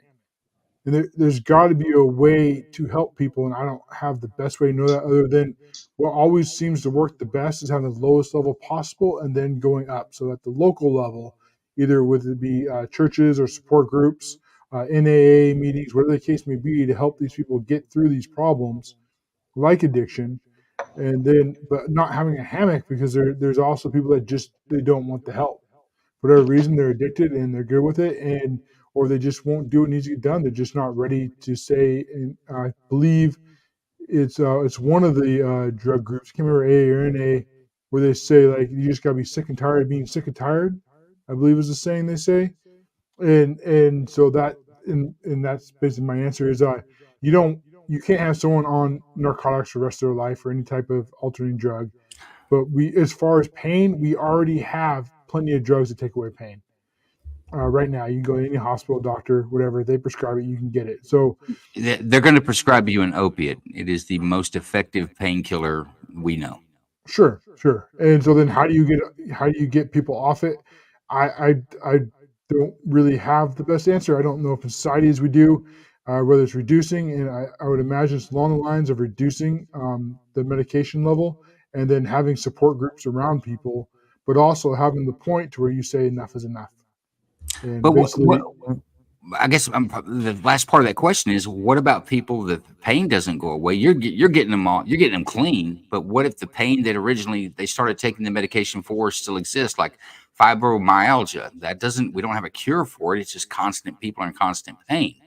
What do we do for folks like that? Because currently what's happening is that the DEA is pushing back on doctors who are prescribing this for extended periods of time and having them stop, but it just leaves the patient still in pain and with withdrawals. sure. So what you're talking about, to make sure I understand you, is you're saying someone that has something wrong with them that you can verify medically, where they basically have chronic pain probably for the rest of their life, Am I understanding you correctly? Yeah, I would also say that Range's friend who stepped in or was hit with an IED, that pain's not going away. Sure. Okay. So in situations like that where you can verify medically there's something wrong with somebody and that the pain is not going away, that I would have no issue with him staying on drug, something to help with the pain, because there's no solution other than to bring him peace. In my mind, that's no different than someone being like hospice right before they die, is taking away the pain and letting them pass away. And so I would consider that an extreme situation, but I think we need to treat those extreme situations differently than we take someone that's just addicted to a drug. And with that, I kind of got to talk and bounce, but I need to get ready for tomorrow's show and finish up for the night. So I appreciate everyone having this conversation, and thank you, Temporary, for coming on and talking with us. And I will see you guys in the next one. Hey, give us a launch on your show. Give us the time frames again. It's the Cash Loren show, folks. It's a weekly show. What's your times again? It's 11 a.m. Pacific, 2 p.m. Eastern, and it's on all the major ones. So we have on X, on YouTube, on Rumble, on see what was the other one, and on Twitch. Apparently, Twitch isn't just for gaming. And then the recorded videos are also on X and on YouTube. So it's everywhere you can find it at the Cash Loren Show. Talk national politics and the mainstream media. We appreciate you, my friend. Yeah, you guys have a good Rest night. of your evening. Next one. Thanks for having me on. All right, Temporary, I'm going to go to you on this. We're talking about managed pain care. I didn't want to say much to Cash on his way out the door, but I would say that it's not a rare, I don't think it's a rare occurrence. I believe that there are many people out there that are on pain management care that has seen a reduction in the amount of their meds and has seen even their meds being cut off. Absolutely. 2015. So go ahead. Yeah, it's another aspect that you really have to consider, and I'm glad Carrie brought that up. Basically, like, a lot of the talk goes to the easy aspects, the political stuff like close the border, or tough on crime, or whatever. And it ignores the fact that you got to deal with the doctors too, because there will be people who will say, well, the doctors caused my addiction. That's the real popular story that a lot of people run with, because it will get you a discount at trial. The judges will give you a more lenient sentence if you can blame someone, rather than if you said, hey, I decided to try some fentanyl from fun yesterday. Oh, dang it. Shit. Did we lose him? Yeah. Well, I'll push back on that. I think that the recent rise in fentanyl deaths and opiates is directly caused by some changes in the early 2000s with our medical system. They started treating pain, and the best treatment for pain is opiates. And then once you're addicted, once your body's dependent upon it, then they want to start cutting you off because that's going to solve their problem, but it doesn't solve your problem as a patient. But Yeah, I understand. It's a complex issue, right? Like, and it's obviously we're not going to solve it tonight, but I think it's important that we do what we're doing now and have a conversation to see how and what. I don't know. It's tough. I can't get past all I see out of Kingdom's icon there. It looks like Joe Biden and Trump are going to kiss, and every now and then his head pops up in the middle of it. It's weird. It's kind of romantic, isn't it? No, it's not. It's disturbing. It's like a fight. Like they're about to fight and they're doing the face off. You know what I mean? It's going to be like this. Yeah. If That's I the move way the fight's myself, gonna go. there's a parental advisories sticker there. If you remember those from back in the day. Carrie, I hope you know that we love you. Like, I'm not trying to be confrontational on any of this stuff. I really am trying to be open-minded with all this stuff, because man, we're all people. We got to figure out society, or we're going to lose it. In short, my position on it is that I don't think that jail is our answer. I think maybe some compassion with folks that are either addicted because of some chronic pain or addicted because they tried it and they're on the streets. I think some compassion for these folks is probably what's in order, and not slamming guys in jail thinking we're gonna arrest our way out of this. I just don't think that's gonna happen. I agree. What kind of beer are you drinking, bro? Bro, I told you I don't drink. No, I seen you sipping on something. What is that? This is, I don't, if I show you, I might get sued. Oh, it's This is a NyQuil? Robitussin. Help Yeah. me chill out for the day. No, this is a Bundaberg ginger beer, it's a product of Australia. It's the bomb if you like ginger beer. We don't endorse Australian products on the Joe Lanu or Joe Lanu associated shows, range minded. Contract, you should go back to the fine print. Yeah. But I will. I'm not will- endorsing it. I'm just 'Cause then- saying if you like 'cause ginger then beer, the- you the might next- want to try it. The next thing I'm going to have is some Aussie up here talking about how we don't really need our guns, that breakover shotgun should be just good enough.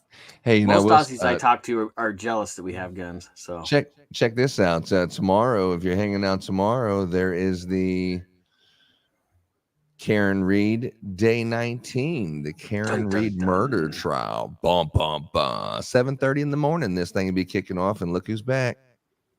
Temp, welcome back. Awesome. Joe, did you see my message? Thanks. Let me look. John, can you turn your volume up? Look, I'm turning it up. How was that? Thank you, Still sir. quiet. I didn't say open. What's up, G? Yeah. I'm in the red on my Homeboy mic. brought me I some don't know what Boston else to Lager. do. That's How a about pretty now? young bartender you got there. Yeah. Yeah, I know. He knows exactly where the garage beers are. Is that any better? It's Yes. it's not a controlled substance here. We just All let right. kids, whatever they want, just have alcohol. No drug laws. Yeah, right. Child slavery. Yeah, exactly. After 8 hours of putting Christmas lights up in bins, you're allowed to have a beer. No. All right, Just don't tell your mom. John, I sent you back an answer to that. Temp, are you back with us? Do you want to pick up where you left off before you dropped out? Yeah, I'm sorry. I'm not sure where I cut out. But yeah, basically the whole issue with pain patients, and Carrie's a great person to check out for that on X and connect with others. They're suffering a lot. The DEA cut opioid pain prescriptions back to mid-90 numbers now, despite an increasing population. It's like a 50% reduction. People are suffering. Those people are predictably enough going to the streets often. Some of them ended all with suicide. And there's no solution to the doctor issue. No matter how tough you are on the borders or whatnot, you're going to have to deal with what doctors are allowed to do as far as prescribing, because the overwhelming narrative is doctors cause addiction. And you'll always have poor people who will be able to sell their doctor prescribed opioids to rich people for money and just buy cheaper drugs with them. So it's an unsolvable issue, and what we're doing is horrifying. There's people who can't even get out of bed, and very sad things happening in the name of protecting society from addiction, and none of that's working either. And medicine's really failing pain patients, and that's such an important and overlooked aspect. And really encourage you all to check that out more. Yeah, but I'll push back on you. I think that there is a great deal of our opiate addicted folks, whether it be fentanyl, heroin, or any other type of opiate, especially going back around the 2014 to 2016-ish time frame, that is a direct cause of the way medical practice changed the way they treated pain in the 2000s. Yeah, some good old OxyContin, man. OC80s, they're delicious, from what I hear, Brush allegedly. them up and snort them. That's the best way. Yeah, only the old formula. The new ones are bullshit. Well, anyway, but yeah, no, there's no doubt that that's the overwhelming narrative, and definitely some people, like I know your story, Joe, have been harmed like that, and I wouldn't take that away from anyone, but it's become the overwhelming narrative because it's driven by lawsuits. Like there's billions of dollars on the table for being able to blame medicine and pills, versus the other stories don't make lawyers money, so that's not being paid attention to, and it's sad. So you got to strike a balance here somewhere between the freedom for medicine to practice and not, and we're doing a terrible job of that, and people are really suffering right now. But that's a great point, though. You know, if you are on hospice and you only have this long to live, make that dude comfortable. Or if you're never going to be able to hold a job anyway because of your pain, like you're not going to, there's no chance that you're driving anywhere, you're not working anywhere, like your life is just going to be sitting in the bed anyway, then let that person just get doped up. But if you really could have, like what Roger was saying, you could have a good marriage and you could have a good job and be a productive member of society, but your addiction to drugs is preventing you from being the person that you could be. But the only reason that you're being this monster that's literally addicted and into a prison of your own body, and you just cannot freaking say no. Your flesh says, I'm going to get this. Just dangling this in front of you uncontrollably. Your mouth is just salivating like, and I have to go to the bathroom. I just want it so bad. Your mind's like, no, I don't want it. You're not even in control whatsoever. You're losing everything until you hit rock bottom. Then finally you're like, oh my God, you try to get your life back. That happened to me. And it's happened to a lot of people, but having some laws at least helps curve it. You know, it helps prevent it a little bit, because at some point that is going to be the rock bottom when you finally get caught or something like that. But leaving it accessible, I think not only are people going to get it overprescribed, self-prescribed, but you know, you're going to have children get it and the other safety issues I brought up earlier. B from X says they definitely overprescribed it in the early 2000s, and they need to open up new hospitals to actually treat human beings as real patients, especially our veterans. B, I do not disagree with you on any part of your statement there. We are in league on that. I will say, though, instead of treating addicted people with prison time, jail time, I think that they need to remain under a doctor's care. It needs to be easier to go to your doctor and say, I've got a problem. I need your help to get out of it. Because what happens now is doctors, though, I can't mess with you. If I think you have a dependent problem or addiction problem, I'm not giving you any more. I'm cutting you off. And at that point, they have to turn to the streets. The body's demanding it. Most people are going to go to illicit solutions or temporary solutions, right? Temporary. Yep. And some people actually are helped by these drugs. There's guys I know there's obviously professionals too. I don't want to only blue collar this. Like, there's plenty of smart people who do stimulants and opioids to get through their day. But like, construction industries are overwhelmingly a huge area of opioid abuse. Like, any big enough job site you go to, somebody there is doing opioids. Like, you get more ability to work longer, harder, and get through a tough day. It helps people make money too, and you just don't see that as much because we can't have the honest talk about people who are doing well. We only see the failure stories that emerge because the honest people just lie to us. What drugs are you talking about that you can do and hold a job? Which ones are those? Basically, I mean, there's people in like any construction site you go to, there's someone on meth or some form of opioids. The guy on meth is the guy everyone loves because he's doing the work of three men. I disagree with you. That's the Yeah, one we're watching. 100%. That we're gonna have to get rid of that guy. They don't usually Well, do well on construction sites. I work You think construction, you and during yeah, good. well, the thing is too, if you're working on a large project, and I've worked on some huge commercial project, I've worked on, you know, hundreds of millions of dollars of project in one deal. Anyway, one accident happens, there's a drug test, and they get streamlined. They're out of the outsourcing project at that time. Yeah, you are exactly right. And so back in 2003, I injured my back, ruptured T12L1. He went in and cleaned that out. Uh, went back to work at the sheriff's office because the other employer with the same county didn't hold my position. But anyway, went to the sheriff's office. In 2009, I re-ruptured T12L1 and ruptured T11 T12. Well, because T12L1 was bone on bone at that point, he had to do a fusion. So that's why I had to medically retire. Um, right before, about a month or so before um, I left work one day, I was on oxycodone, and I was in communications, sitting 12 hours a day, um, excruciating amount of pain. I found myself making clerical mistakes. Luckily, it wasn't a warrant check or something like that, but it scared the hell out of me because I thought I can mess up because of the pain medication that I was on. I wasn't thinking clearly. And the last thing I wanted to do was get somebody that I worked with shot or, hurt, killed, or whatever. So I went to my supervisor. I was like, I can't do this anymore. So she sent me home. And on my way home, I called my surgeon. And he referred me to a pain clinic. And I had been going there since 2012. I do not, and I know we're on air public. I have over the years, I have been very, very careful about who I tell what kind of pain medication I'm on. But when I have told people what I'm on, they look at me and it was like I would have never known because it doesn't affect me like it affects some people. Um, I Mhm. was on Oxycontin, but then when me and my first wife got our divorce, I had to go off of her insurance and go on Medicare because my disability went through.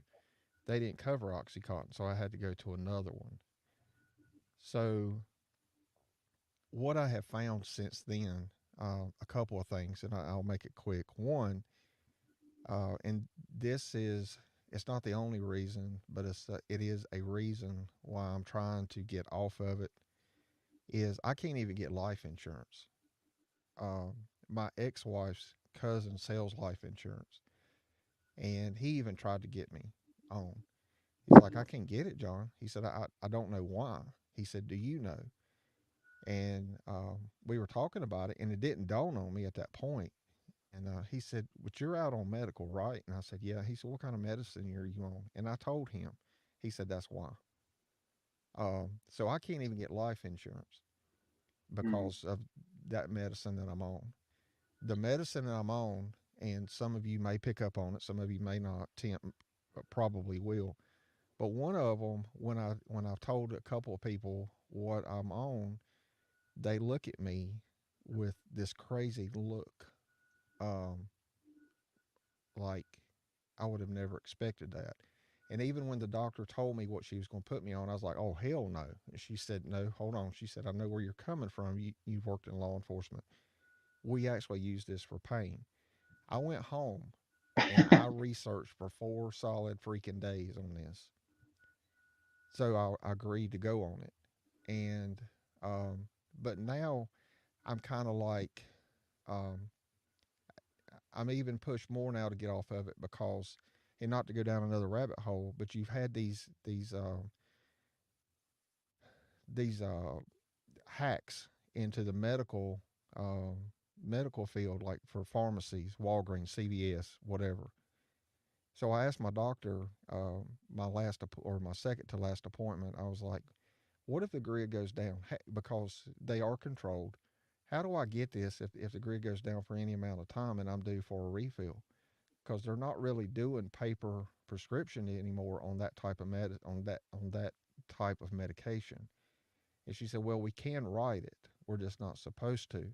She said, "But you need to ask your pharmacist." So I actually asked my pharmacist 2 weeks ago. I'm like, "What happens?" He said, we will take, in that case, we will take a paper copy." The issue is like, if something happens, and let's just say the power grid goes down, well, hell, they're not Mhm. going to be open. So what happens when I run out of this medicine? I know what happens when I run out of this medicine because when we bought our last house, I had somebody come in to clean the house, and she actually took 7 days worth of my medicine, and I just had it filled. So I didn't realize how much I was missing until it got down. And I went through withdrawals. So And I'm going to tell you, outside of COVID, that was the sickest I have ever been. Um, I was out of it. And when I was able to get it refilled, my wife and I at that time, I remember my stepson asking his mom, he's like, "Is he going to be okay?" And she said, "Yeah, she's a nurse." But they prescribed me, my doctor knew, I mean, I filed a police report, but she prescribed me two medications, one for nausea and one for something else. But that didn't even work. Well, I say it didn't work. I couldn't tell that it worked. Um, but it made me think, yeah, I'm dependent on it, and I don't want to ever go through that again. mm, Because now I know what people going through withdrawals go through, and it's a very sick. Um, but I hate to think about what kind of pain I'm going to be in if I go off of it, because every time it rains or gets ready to rain, like this morning, we had a drizzle. I woke up and I was hurting bad. And I've had an internal spinal cord stimulator installed. That doesn't work. I've had I've had shots. They last about 3-4 months. I'm like, and my doctors have told me it's not gonna get any better. You may have to have another surgery to go in and clear out scar tissue. I'm like, damn, where does this end? So I get certain parts of it. Um, and sad to say, I've been on that side of it where I've had to go through withdrawals because of the dependency, and it's bad if you've never been through it. So, John, you're one of the folks that we're talking about that is I'm getting an echo back, but okay. That's on a managed pain care. Your pain's not going to go away. So you're on the pain meds to manage the pain management. But if there is a break in the chain somewhere, you're kind of without. And I see Teaching Mimi brings up someone who's very similar, or somebody similar to your situation, where they fused 4 or 5 levels on a vertebrae. But since this person had a previous history of addiction, he was refused any pain meds, but later went out and found his dealer and OD'd and died. She says that if the doctors had treated his pain and treated him like a patient necessarily, that he'd probably still be alive. Yeah, and I can tell you. So I didn't know. I hate taking medicine anyway. Um, but my ex-wife, she's a nurse, and she had noticed one day. She's very observant. She had noticed one day I was eating Advil like M&Ms, and she's like, "Why are you taking so much Advil?" Because I didn't want to take my prescription med, and not that it made me feel funny. It was because I didn't want to be as dependent on it, if that makes sense. So I was eating Advil, and she's like, that's tearing your liver up. So I started doing some research on that, and she was right. I mean, not that I didn't question her. I just wanted to see for myself. So when I went to my doctor, I have to list, and I have to say I've got a very good doctor. They keep up. I have to take my medicine bottles in, and they count them. Um, but I had some extra. I don't remember the number now. She's like, you have more than you're supposed to have, and that may sound weird to some people, but I get some of the argument there. But I was like, yeah. She says, well, why are you not taking what you're supposed to be taking? I said, because I'm taking Advil. She said, how much Advil are you taking a day? And it What's that? varied 50 pills. it varied day to day, but on an average, I was probably taking maybe 8 to 10 Advil a day, with that, throughout the 24-hour period. She said, "No, you cannot do that. We're gonna have to move you up on your pain med." And that was the last thing I wanted. I was trying to not take as much. So somebody mentioned, it may have been Carrie. Oh yeah, it was. We need better pain meds.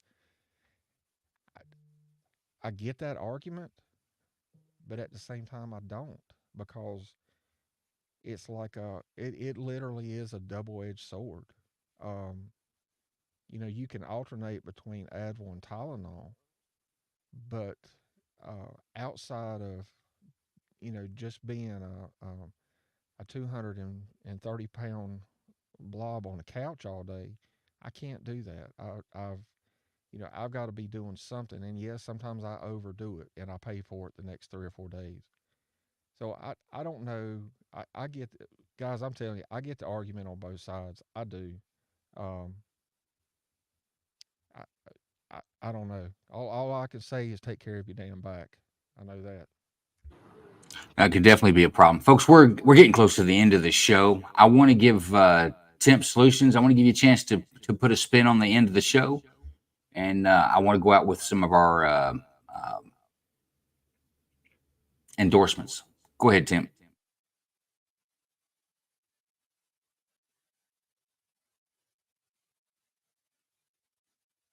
jump back to, but that's some powerful personal sharing right there. And like he makes a point, like whether you're eating 10 or 20 aspirin a day, you are just as addicted and just as harmful and just as killing yourself as someone on heroin. And we've just decided that's okay because it's over the counter and doesn't mess you up. But it's going to mess you up when your liver explodes pretty soon.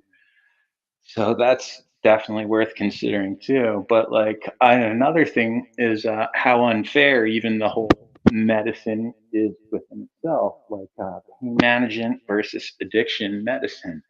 Like there's this one medicine for addicts. It's called methadone, and it's used for drug addicts and junkies. And so they get discriminated against. They have to go pick it up every day at a methadone clinic. But there's also methadone for pain patients, and they can get a 30-day supply of it and take home pills. But they also get discriminated against too because it's known as a druggy medicine. So there's so many complex interwoven layers here, and people just keep getting hurt, and it's not getting any better. Thanks, Temporary Solutions. Yeah, I don't think what we're doing is working. I think we need to take another look at it. I don't think jailing folks is the idea. I don't think cutting people off that are dependent because of medical issues, I don't think that's the answer either. Maybe this should be something that goes between a patient and his doctor, and the government keeps their hands out of it. But what we're doing is not working. But more than welcome to have another show on this on Night Court. We can come on our live stream and do it. Temporary Solutions, keep in touch with me. I think there's some other aspects to this problem that you and I would like to talk about. You and I have had some side conversations, and I agree with you. Guys, I want to take another opportunity to talk about our sponsor, Foundry Holsters at foundryholsterscompany.com. Custom holsters made, any type of holster that you need. If you don't see anything on their website, shoot them an email. They have a 100% satisfaction guarantee. Your money back, or you're going to be happy with the holster they made. Our good friend John Cox with 2A Talk and Tactical has had a holster made, extremely happy with it. I've had some good conversations with the owner of foundryholster.com. Completely, he's an Air Force veteran. He's a small business. He's working hard to build it up. He's here to please you, and he's definitely part of our 2A community. So let's don't forget our guys at foundryholsters.com. I put that on the screen there for you. There it is, www.foundryholsters.com, companyco.com, and you can tell them Joe Lanu sent you. We also have our good friend Soto with Sig Soto Design. Sig Soto designed the hat that Range Minded from the Range Minded podcast is sporting there. That is a I Stand with Dexter Taylor hat. And hi, folks. Joe Lanu here. SigSoda.com has come up with an exclusive hat design to show your support for our friend Dexter Taylor, a.k.a. Carbon Mike. Message me on X to order, and $10 of every purchase goes to the Dexter Taylor Legal Defense Fund. Sig Soda is your source for Pro 2A Amendment gear, official sponsor of the Night Court Show. Let's show Sig Soda some love and some support. There you go, folks. That's going to be our Sunday night show. We've got Range, as I call him, from the Range Minded podcast. Look him up. He's on X as Range Minded. Also on YouTube, Spotify, pretty much anywhere you want to listen to a podcast, you can find some range-minded podcasts there. Great shows, definitely good 2A stuff and good tips, techniques when it comes to firearms. We've also you'll be modestly disappointed, not completely. So modestly, we don't go for a high level here. The bar is low on our said. live streams in our Joe Lanu content creators group. But the bar is low, but absolutely, if you get below the modestly impressed, then you shoot me a DM and we will take care of that. We will tune Range Minded up to keep that quality content coming. We've also got John Cox. John Cox has a podcast, 2A Talk and Tactical. He's on pretty much everything that you can find a podcast for. On X as 2A Talk and Tactical. He's on YouTube as well. And he's a big hit on TikTok. Evidently, the Chinese are all about me talk and tactical with John Cox. So I take your information. I sell it to someone. I sell it to someone. You talk to me now. And we've got Kingdom Radio. Kingdom Radio, he has a broadcast. You'll see a lot of live streams. He's doing the Karen Reed trial. I'm going to help him with that tomorrow. We're looking forward to that. It's going to be super exciting, like the new season of General Hospital, what that trial is turning out to be.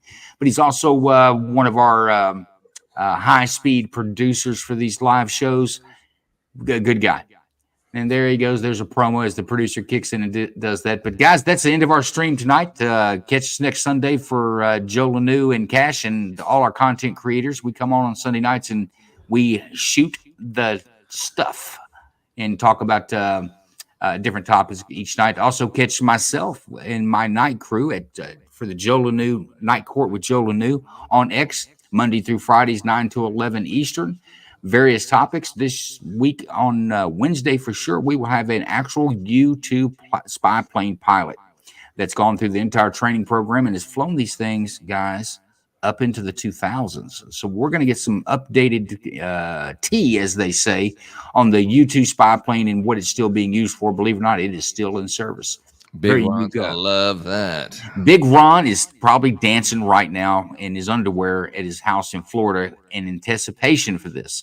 But also, our guys, don't miss our Friday show. It's a police video review. It's a video show stream like we're on now. We have a panel of law enforcement attorneys and civilians who give their opinions on different videos with police use of force, body-worn camera type stuff. Enjoy the rest of your Sunday. We'll see you. Oh, I have some outro music for you too, bro. Well, let's roll it in there, producer. I hadn't ended the stream yet. There you go. That'll get past the copyright. Good job.